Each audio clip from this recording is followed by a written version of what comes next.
ইউপিডিএফের অস্ত্রধারী যারা আছেন, সন্ত্রাসী যারা রয়েছেন, আপনাদেরকে আমি লাস্ট ওয়ার্নিং দিতে চাই যে এনাফ ইজ এনাফ, অনেক হয়েছে।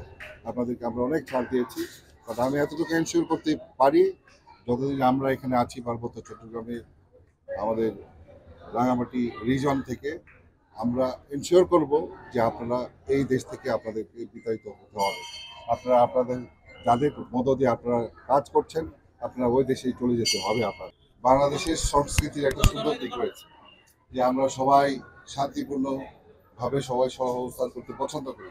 সকল জাত, সকল ধর্ম, সকল মনের সবাই, আমাদের মধ্যে কোনো ভেদাভেদ নেই। বাট সমস্যাটা হচ্ছে কিছু কুচক্রী মহল সবসময় আমাদের মধ্যে বিভেদ সৃষ্টি করার চেষ্টা করে।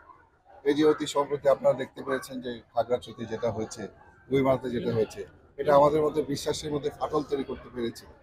বাট আমি অত্যন্ত আনন্দিত যে আমাদের রাঙামাটিবাসী আমাদের মধ্যে কোনো ভেদাভেদ সৃষ্টি করতে পারেনি, যার ফলে আমাদের এই শান্তিপূর্ণভাবে আজকে এই দিনটি আমরা উদযাপন করতে পারছি।